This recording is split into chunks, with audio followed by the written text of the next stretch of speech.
My name is Diamond Fernandez, and I'm your founder and director of the HeartFit Clinic.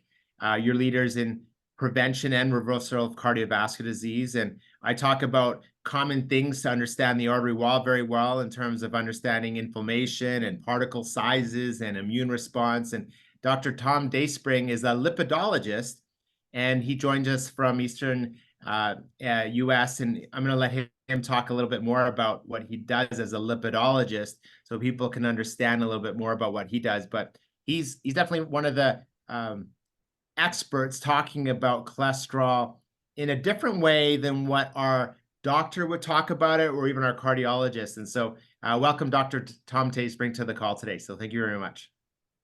Well, it's a great pleasure to be speaking to, do you call you guys Canucks in Western Canada or whatever? Yeah. We have something in common. Yeah, we do get some Americans that come join us too, but yeah, we definitely All right. Sure. Well, anyway, I'm not only devout about lipids, but also ice hockey. So we probably have that in common anyway. But it is my great pleasure to speak to you. I am an internist who evolved into what we call a lipidologist. That means there's a lot of study on lipids. And, yeah, I have been an MD for 52 years. So I've been around the block many times. We didn't even know what lipids were when I went to medical school, but this all evolved. As I started getting involved in lipids, since that time, I've done over 4,000 lectures in every of the United States and several countries around the world. I've published numerous both textbooks, chapters, and articles relating to lipids and atherosclerosis.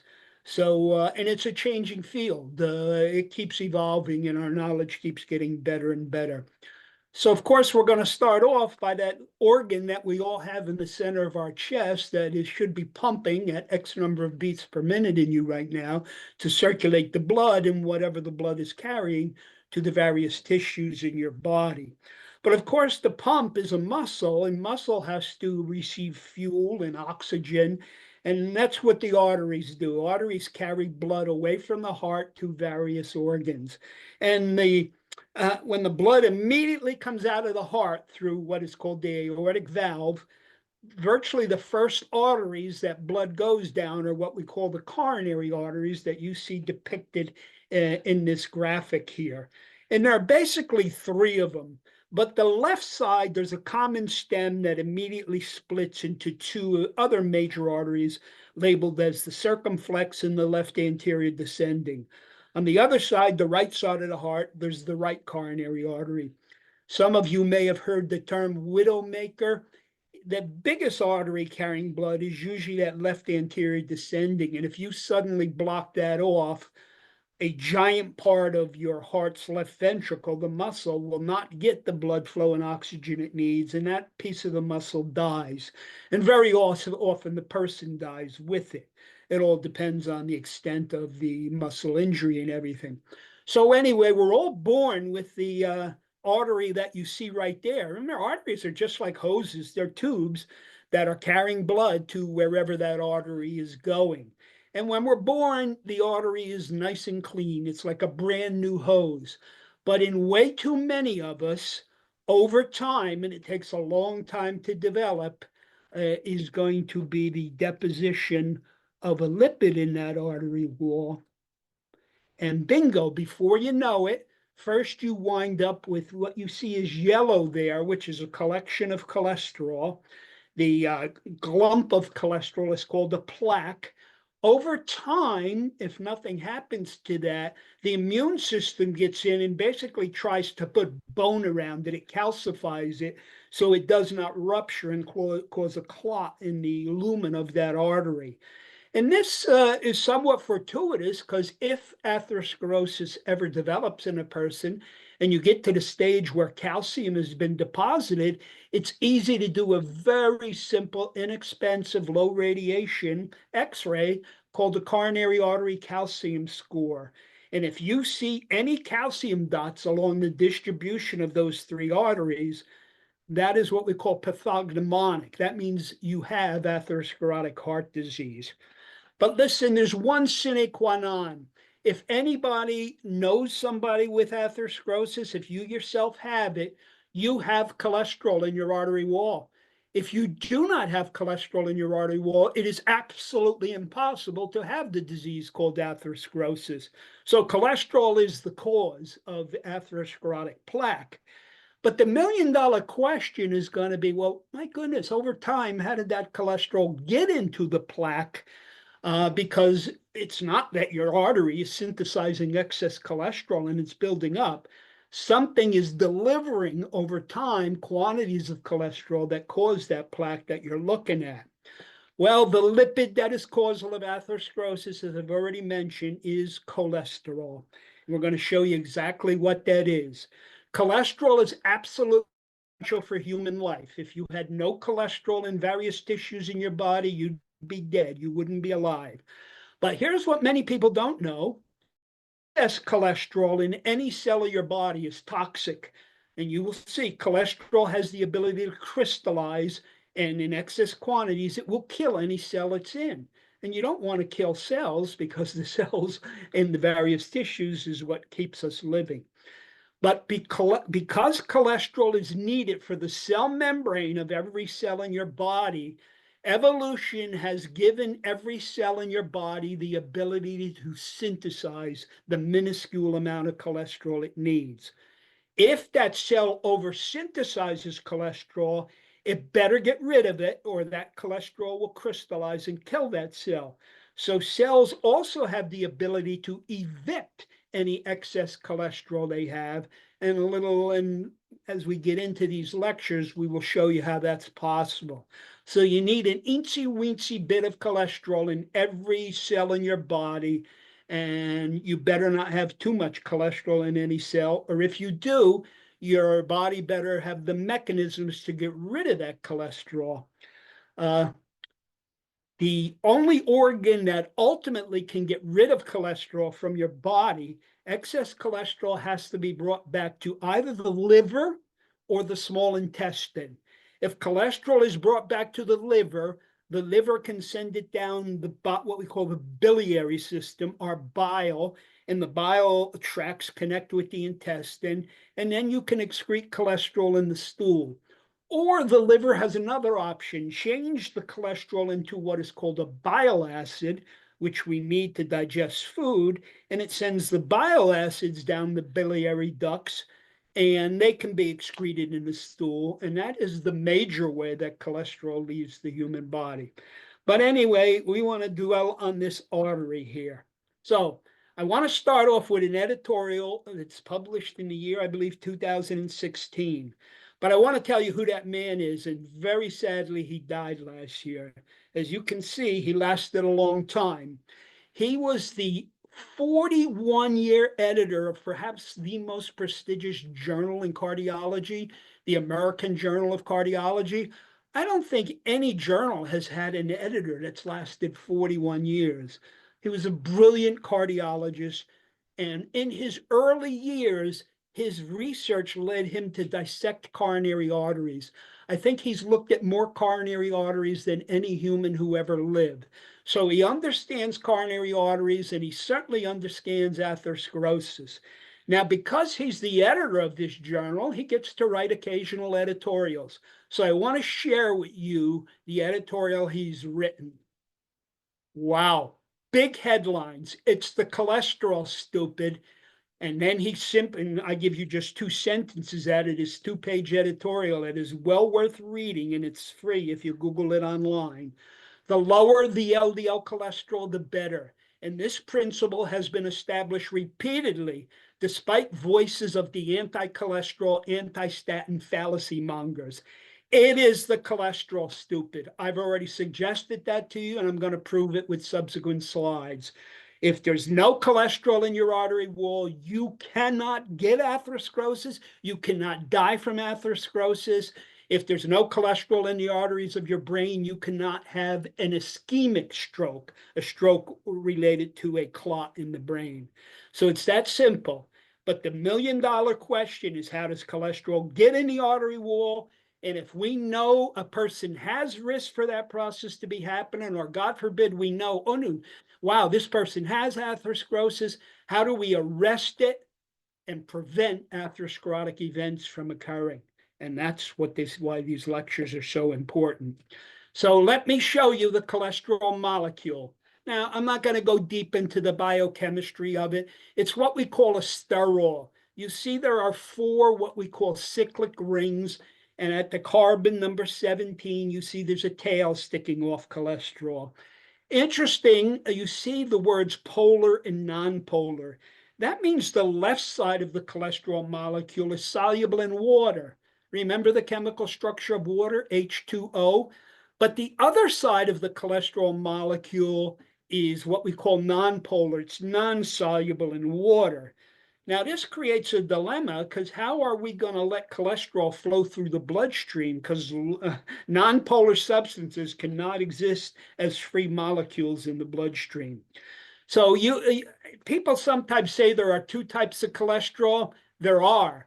But the last thing you should never use is the idiotic terms good and bad cholesterol. There is only one cholesterol molecule.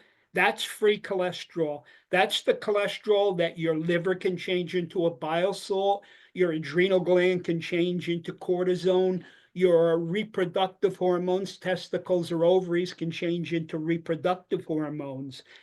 That's the active form of cholesterol. That is the form of cholesterol that sits in every cell membrane in your body. But there is a second type of cholesterol. For cholesterol to traffic in the bloodstream or to be stored in cells for future use, it's going to be what we call the esterified. And there's a specific enzyme that basically sticks a long chain fatty acid onto that hydroxy group, that OH group of the cholesterol. And that is a much bigger cholesterol molecule. You can see now both sides are what we call nonpolar. That is a hydrophobic molecule that can never exist in plasma as a free molecule. Now you see the little yellow circle up top left and the yellow circle with the red tail bottom right. In all my subsequent cartoons, when I talk about cholesterol, you're going to see yellow dots or yellow dots with the red tail. The red tail is simply the fatty acid that is attached to cholesterol, and that is called cholesterol. Notice the spelling change is oleate, and it's the inactive form of cholesterol. If your cell wanted to change cholesterol into something else, it has to get rid of that fatty acid. That's called deesterification. So those are the 2 types of cholesterol. And right now, floating in your blood, you know there is cholesterol in your blood. Those molecules are floating in your blood, but it's impossible for them to be there by themselves. So there are lipid transportation vehicles in your plasma that are carrying these cholesterol. And that's going to be the clue to truly understanding this. One other little fact. Most of us probably ate some cholesterol today. The cholesterol content varies with what you're eating, but if you've had any meat or eggs or dairy products, you've certainly swallowed some cholesterol. Virtually all of the cholesterol that comes in the diet is that bottom inactive form, cholesterol ester. For that to be absorbed, it has to be changed back to the free cholesterol, and I mean absorbed in your intestine. So your pancreas shoots out an enzyme. You see it there. It's called an esterase.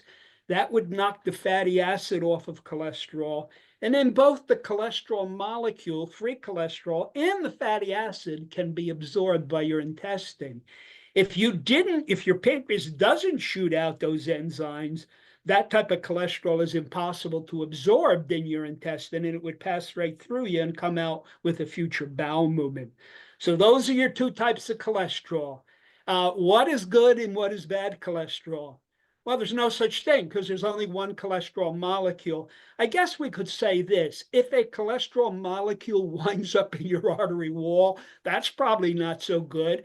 But if a cholesterol molecule is brought back to your liver or intestine or brought down to the adrenal glands or gonads where it's used, I guess that's good.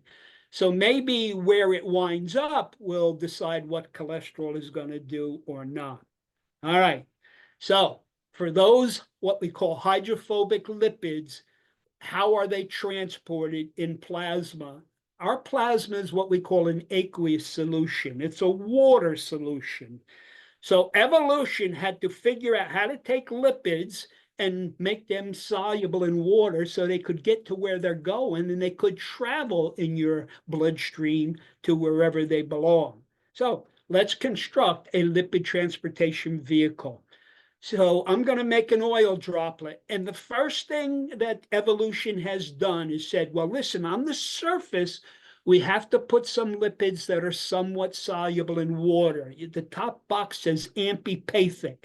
That means one side is soluble in water, the other is not. And I showed you the free cholesterol on the bottom. Up top, I'm introducing you to another lipid, also essential for human life, called phospholipids. And very briefly, you see the two blue tails. They are fatty acids. But on the left side of the molecule, you see a lot of oxygen groups and you see a P for phosphorus, hence phospholipids. That side of that molecule is polar. It's water soluble.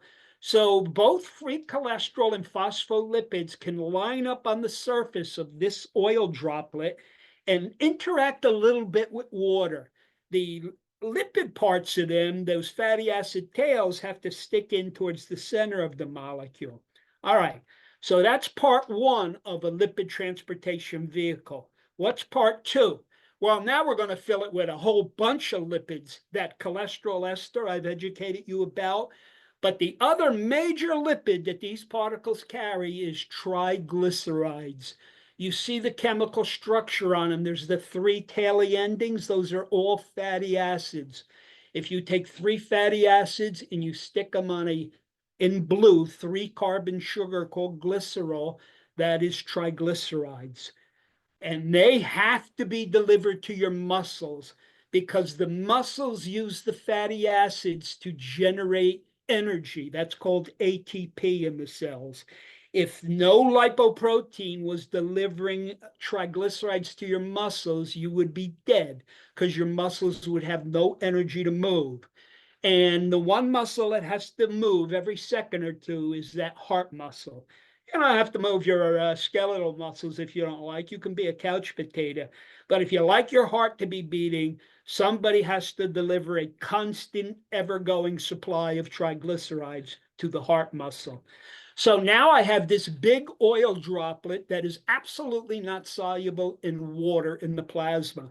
So how did evolution say, all right, this is easy? Evolution attached big globular proteins that wrap around these lipids like a giant boa constrictor. Proteins are soluble in water. So if you wrap lipids with a structural protein, you have created a lipoprotein particle. And that is how lipids are trafficked in plasma. Now, there are two structural type of proteins on the surface. They're called apolipoproteins. You see ApoB, either called 100 or 48. That has to do with the size of the ApoB peptide. The liver makes a real big ApoB. The intestine makes a much smaller ApoB that has 48% of the molecular weight of the liver produced. Hence, B100 liver, B48 intestine. You don't have to know that. All you have to know is on every ApoB containing particle, there is one molecule of ApoB per particle.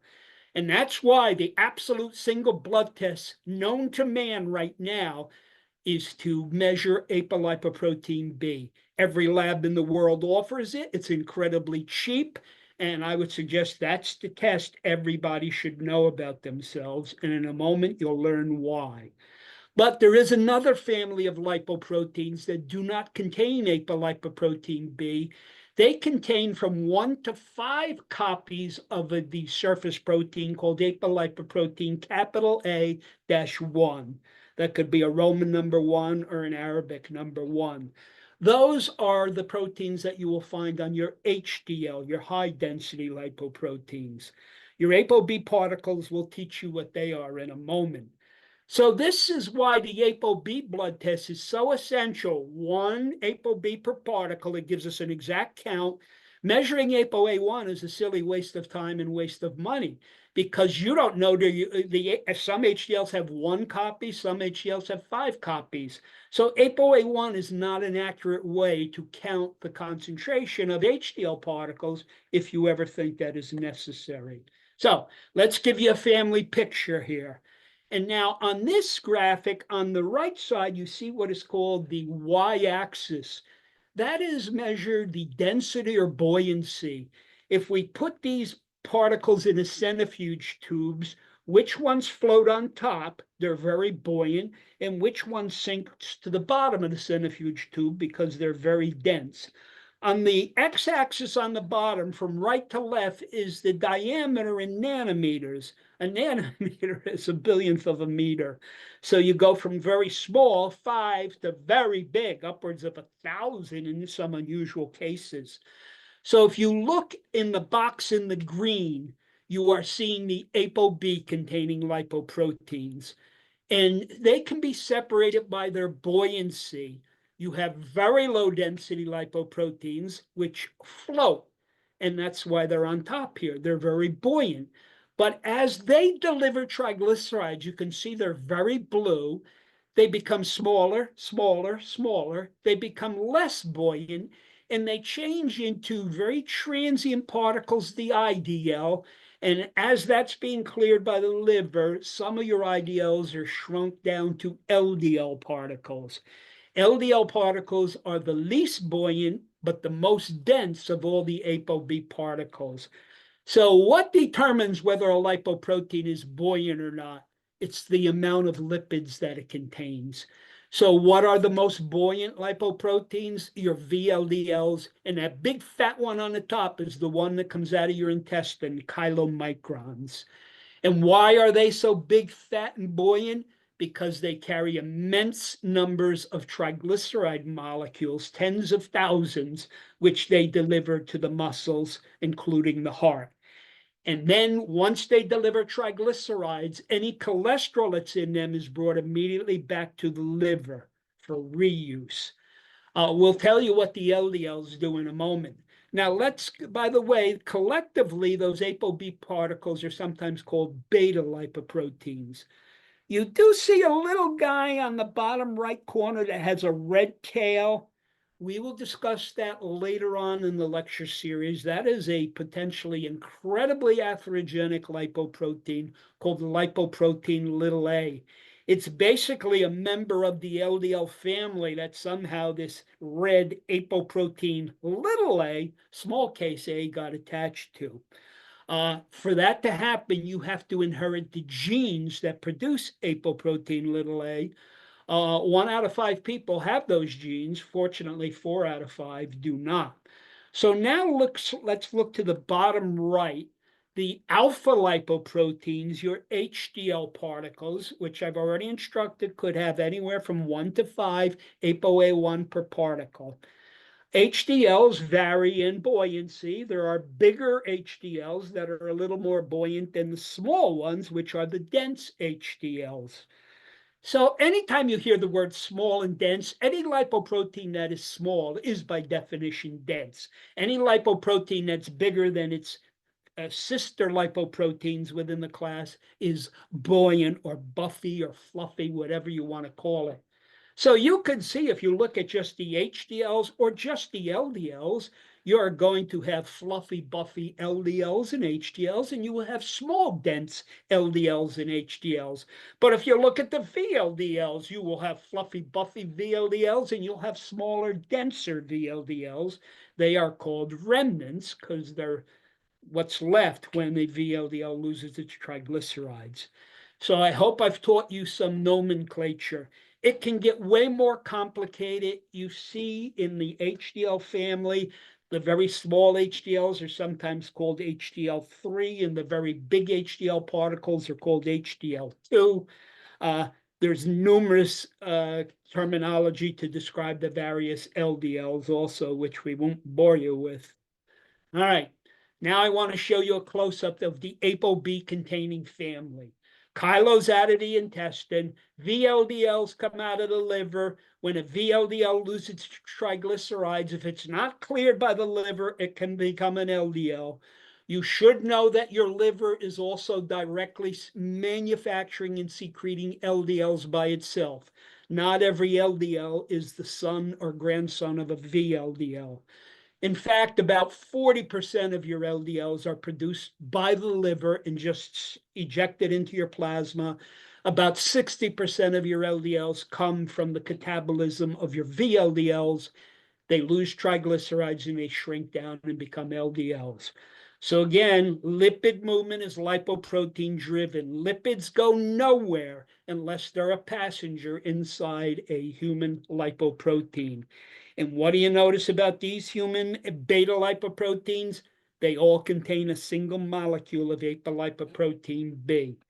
All right, here's another concept, plasma residence time. Once these particles appear in your blood, how long do they hang around before they are cleared by the liver? You can see the chylomicrons are gone virtually within an hour or two after you eat. So they immediately deliver the triglycerides you ate and they bring them to muscles. They immediately deliver the cholesterol that you absorbed to the liver. They're gone. If you are fasting, there are no chylomicrons in your blood. The VLDLs hang around a little longer, upwards of 4 to 6 hours. After that, they're gone. Of course, if you're eating meals every 4 to 6 hours, you're always going to have some VLDLs in your plasma until you go to sleep and you fast overnight. By the time you wake up in the morning, the VLDLs are gone. If your liver secretes LDLs or some of your LDLs derive from VLDLs, look how long they float around your plasma before they are cleared. 2 to 5 days. So you know what I just taught you? You see that red bracket? When you measure apolipoprotein B, yes, you are counting all of those particles that were in the blood specimen, but usually around 95% of those ApoB particles are basically your LDLs because they last for several days. The other ones are gone. So if you measure ApoB, you see on the bottom there, basically ApoB is an LDL particle count. And you're going to see why either LDL-P, and there are labs that will perform that metric, or ApoB is the whole ball game where atherosclerosis is considered. But what is the purpose of LDLs? What are they carrying? Cholesterol. They carry very little triglycerides. So your ApoB particles, the overwhelming majority of your ApoB particles are trafficking around your bloodstream with cholesterol in it. I wonder where they're going to wind up going. Well, here's the whole story in a nutshell. In the middle is an artery. On the left side is a liver cell, and arteries go right through your liver. But on the right side is an artery wall. And every artery and every organ in your body has artery walls. On the surface of the artery wall is that little purple singular cellular barrier called the endothelium. Anything beneath the endothelium is called the subendothelial space. It's the intimal layer. All right, now that endothelium is a crucial tissue. It's what makes arteries expand and contracts. It relaxes arteries, it constricts arteries, so it regulates blood flow in the artery. If you damage the endothelium through long-standing high blood pressure, your endothelium will be diseased and not very good. And then more easily allows things into the artery wall that shouldn't get there. So that's why hypertension is such a crucial part of arterial wall disease and also heart muscle disease and also stroke. So there's the liver on the left, there's your bloodstream, and here they come. There they are, they're the ApoB particles, and there's one ApoB per particle, right? So if you were measuring all those particles in a deciliter of your blood, or in Canada, you're using moles in a liter of your blood, you are counting the LDL particles. Now, the liver has the ability to produce, manufacture, and move to the surface that interacts with the bloodstream a macromolecular, mostly protein, some sugar attached to it molecule called an LDL receptor. The liver is the organ in the body that produces by far the most LDL receptors. Any tissue could, but if you want to get rid of ApoB particles, you better pray your liver is manufacturing and expressing these LDL receptors. Now, in my diagram, I made them look like lobster claws, and there's a reason. The claw-like aspect of the LDL receptor is specifically designed to recognize and attach to apolipoprotein B on any particle that's floating by it. So there they go. Your LDL receptors internalize your ApoB particles. The particle with its cholesterol and other lipid content is brought into the liver, which can catabolize that particle, and the liver can reuse that cholesterol through many things. As I told you, it could put it in the bile, it could change it into a bile salt, it could put it in its own cell membranes, or in a moment, we're going to teach you the liver is the main organ filling your HDL particles with their cholesterol. But that's a lesson for later in the lecture series. So there you go. Now, up top, you see it says reverse cholesterol transport. And you've probably been taught that your HDLs do reverse cholesterol transport. Well, they're part of the process, but probably the most important particle bringing cholesterol back to the liver is your LDLs. And if LDLs bring cholesterol back to the liver, guess where it can never wind up? In your artery wall. So I would think an LDL bringing cholesterol back to the liver, and by the way, that is called indirect reverse cholesterol transport, would be something you better be praying is happening in your body now. If it's not, your ApoB, your LDL particle concentration, your LDL cholesterol concentration in the blood is going to be too high, and you're going to see what the consequences of that are. By the way, if I knew your ApoB, your LDL particle count was high, I would have to trick your liver into manufacturing more LDL receptors so you could clear more of those particles. And we can do that through various lifestyle or pharmacological interventions. All right. Oh no, what happens if you have too many ApoB particles? The liver is not efficiently clearing them all. They crash the artery wall. They enter the artery wall. They attach to the connective tissue in the artery. White blood cells follow them in. That's your immune system. The white blood cells sort of ingest the aggregated LDL particles.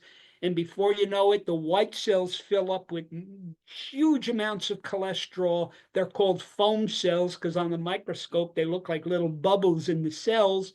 And if foam cells start sticking together over time, you will develop atherosclerotic plaque.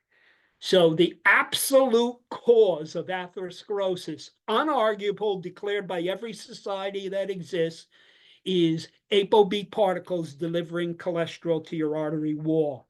Now, once the white blood cells come in and start trying to get rid of it, which, if you keep invading the artery wall with ApoB, they cannot, they start secreting a lot of inflammatory molecules. So if you've heard that atherosclerosis is an inflammatory disease, yes, in its second and third stages it is. But in the first stages, it's all just ApoB delivering cholesterol to your artery wall. If none of those ApoB particles deliver cholesterol in your artery wall, guess what that patient has not? They don't have atherosclerosis. And that is why cholesterol is causal. But the only way cholesterol gets to the artery wall is a passenger inside an ApoB containing particle. And that's why ApoB is causal. It's ApoB carrying cholesterol that sends us to the graveyard, the coronary care unit, the bypass unit, the stroke unit. If this wasn't happening, or if we know it's happening and we can arrest it, then the disease in the arterial wall stops. Here's the good news. This takes decades to develop, depending on your ApoB concentration. Now, if you're a little kid born with a genetic lipid disorder where the kid's LDL cholesterol is 300-400 by the age of 4 or 5, those children get heart attacks when they're 5 and 6 years old because they have of ApoB. Most of us do not have that genetic condition, so it takes decades for most of us to develop atherosclerosis. But we know from autopsy studies of children in the adolescent years, of soldiers in their early 20s, that their arteries all show some degree of beginning atherosclerosis, fatty streaks in their aorta. So this process begins in childhood and it continues. And you know what? The sooner we know a human being has increased concentrations of ApoB, we can take steps, lifestyle, and if needed, drugs to restore ApoB concentrations to normal. It is that simple. It is the number of ApoB particles with their load of cholesterol that drives the arterial wall lipoprotein entry process. Reduction of circulating ApoB particles is the primary way of preventing, or if somebody already has it, healing atherosclerosis and reducing its consequences. This is all you have to know about atherosclerosis. This is all you have to know about the most important blood test you can have in your life is some measure of these potentially atherogenic particles. That might be LDL cholesterol. It could be non-HDL cholesterol.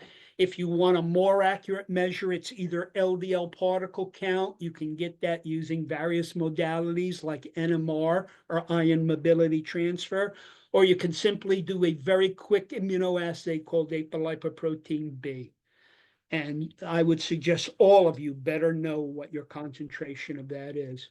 And to show you, like, this was not discovered yesterday, this was published 18 years ago in an internal medicine international journal. And it was called the 30-person 10-country panel. I don't expect you to know all the names there, but those were 30 of the world's top experts, cardiologists, lipidologists, pathologists, laboratorians, who sat down and wrote a consensus statement. They represent 10 countries around the world. And who is representing Canada in there? Alan Snyderman. You see his name listed there. So what did they say? They said, look, all of the guidelines are sort of based on total or LDL cholesterol. And it says that hypothesis presumes that cholesterol is the most important lipoprotein-related pro-atherogenic risk variable. And that was thought for a long, long time. But finally, these experts said enough is enough. On the contrary, risk appears to be more directly related to the number of circulating atherogenic particles that contact and enter the arterial wall than to the amount of cholesterol those particles may be carrying.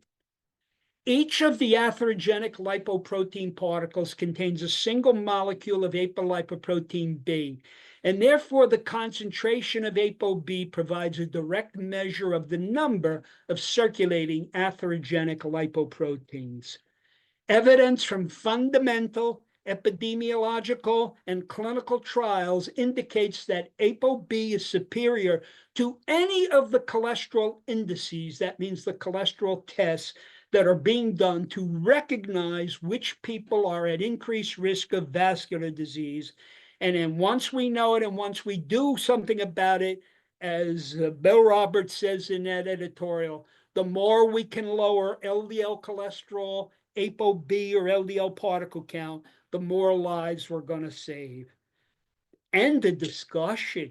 And this we knew 18 years ago. And you know what? As somebody who's probably done more lipid education than almost anybody in the world, the overwhelming majority of doctors don't even know what ApoB is, and they're not doing ApoB or LDL particle counts.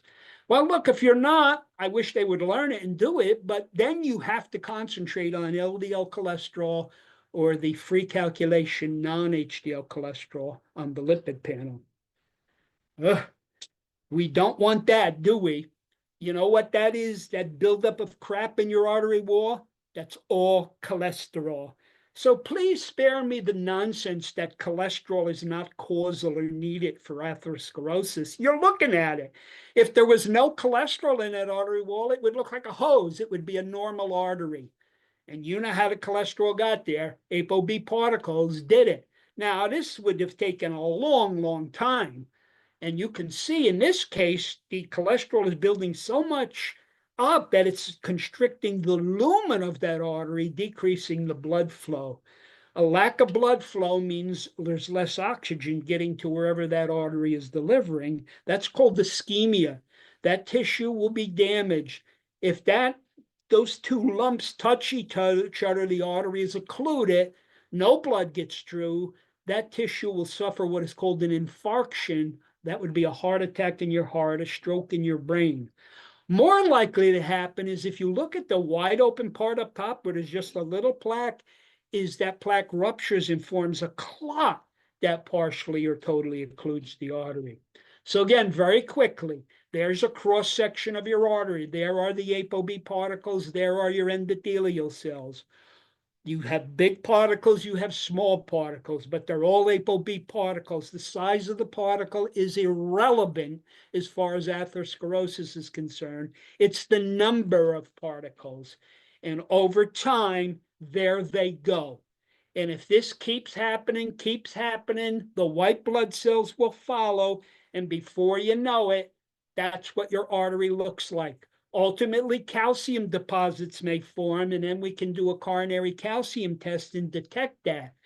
Before calcium forms, you would have to do a very specialized, what's called an ultra-fast CTA, coronary angiography, very expensive, usually will not be covered by insurance, but that can discover plaque in its earliest form before calcium forms. So there it is. It's the invasion of the ApoB particles. Don't let it happen. And never forget that 90 to 95% of those ApoB particles sending us to the graveyard CCU bypass unit are low-density lipoproteins. This is a graphic I drew, and it shows you over time, the ApoB particles come in, the white blood cells ingest them, and they congeal.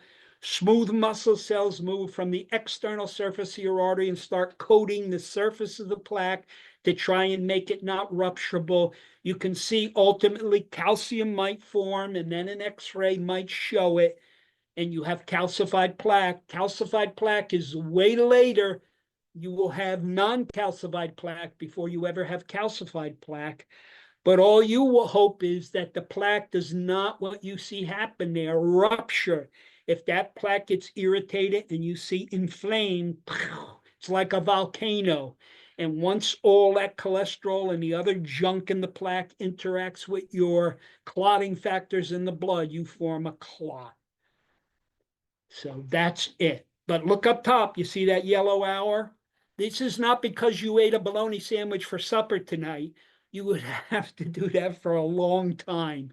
It takes a long time to generate the continuous insult of ApoB particles into your artery wall. And that's good. So we have a lot of time to measure ApoB, correct it before this happens, or even if you show up with an artery like that, if we can eradicate ApoB, that plaque will likely just scar off and regress and never cause a clinical event. For the people who make it to age 90 and they have some atherosclerotic plaque, but they have not died, it's because for a variety of reasons, their plaque is what we call stable. It is not ruptured. They're lucky. And why would that happen to a few people, but not to others? It has to do with the rest of their genetic makeup, what would be walling off these plaques and perhaps reducing inflammation in the plaque. All right. This is, again, over time, you go from left to right. The ApoB particles go in, they start to dump their cholesterol. You see the plaque builds up. That's called soft plaque. Oh my God, soft plaque can rupture and cause a clot that occludes your artery. Up top, you see if you're lucky, it calcifies and you do not develop a clot, but will the artery close itself off? Now listen, if you've had a clot, your artery closes off, and you've survived a heart attack or stroke, or maybe had a bypass or a stent, you are in what we call the tertiary prevention stage. You're way down the road. You're a lot closer to meeting your maker. But the great news is with aggressive therapy, we can in many, many cases, prevent the second or third heart attack or stroke. Now, if we did an imaging on you and we saw you had some plaque, but it is not yet ruptured or even calcified, that is called secondary prevention. And once we see that, you're going to be just instructed on a lifestyle, but it's almost absolutely certain you're going to need a drug to induce those LDL receptors in the liver to lower your ApoB. Where I hope to get a hold of you is way on the left, primary prevention, or as we now call it, primordial prevention. That means you have a high ApoB, high LDL cholesterol, high LDL particle count, but you do not have any plaque yet. And if we can just get in, and that's much earlier in life, maybe with just a little lifestyle there, none of this stuff on the middle or right side will develop in a human being. The tragedy is we start looking at people when they're 40 or 50 years old, where they're sort of in the middle of this, or God forbid we meet them in the CCU after they've survived their first heart attack, or the neurologic unit after they survived their first stroke. But no matter where you are, there is still lots of great therapy we can offer nowadays. Being a lipidologist, I would rather prevent it on the far left. Once again, let's put this into perspective. There's your arteries over time. Primordial prevention on the left. You see a little plaque developing in the what we call the primary prevention, secondary prevention stage. And then up top, you see, oh my God, arteries closed off, heart attack, or bottom right, they found it and some cardiologist put a stent in your artery. We would love to discover you in primordial prevention. The great news is if we discover you've already got some plaque, but you haven't yet had an event, or you don't need a stent, you're in the subclinical stages. That means you haven't had symptoms yet. You're not having chest pain. You're not having stroke symptoms. And this is another golden opportunity to intervene. So if you are 40 or 50, maybe you all should be getting coronary calcium scores, or you should be taking a real close look at your ApoB. But, oh no, but if you are there, and again, you survive, then we can act very aggressively and prevent subsequent disease and attacks. So the question comes down to ApoB lowering. Do we start it? When do we start it? What do we start? And how intensive it should be? And as we go through this lecture series, I hope to answer all those questions. Maybe I should stop now, or do you want me to continue? Yeah, I think it's maybe just, I know there's going to be a lot of questions on this aspect of it, especially when it comes to this, but there is a question that came up and I'll take it. And if you do have questions, please put it in the chat so that I can answer them for you.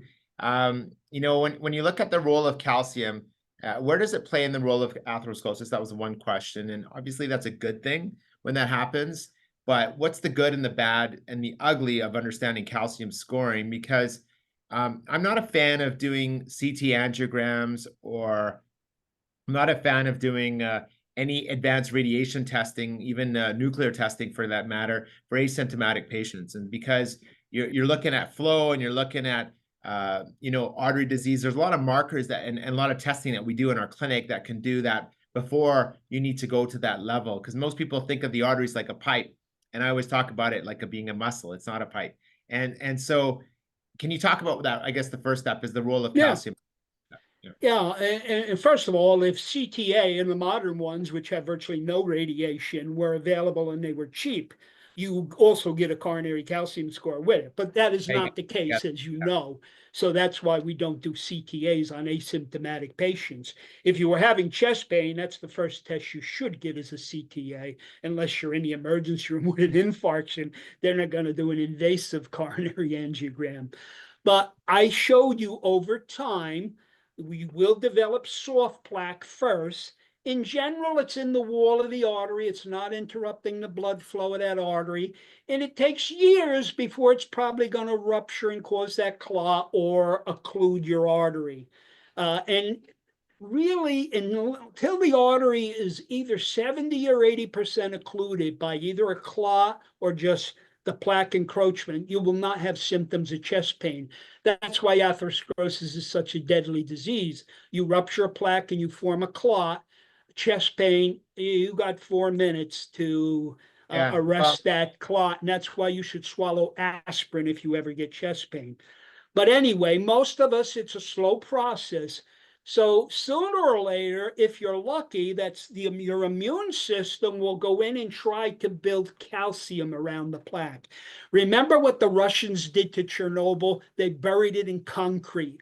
So if you're developing plaque, your immune system comes in and says, let's build bone around this plaque so it doesn't rupture. And your immune cells can secrete osteogenic molecules that create bone formation in your artery wall. Now, it's minuscule bone formation. You're not going to develop a femur in your artery wall, but you will develop calcium specks, and it's trying to build an unrupturable wall. That's called stabilization of the plaque so it doesn't rupture. So that's, I don't know, good or bad. I wish you didn't have plaque. No plaque is good. But once calcium develops, it enables us to see it. So typically that's reserved for men above 40 or women after menopause or younger people if they have genetic lipid disorders or their ApoB is so nightmarish that they could have calcification much earlier in life. Typically, the scanning is not done until later in adulthood. You're basically going to measure cardiovascular risk on your lipid metrics, and you're going to check blood pressure, and you're going to make sure they're not smoking. That's about your modifiable causal risk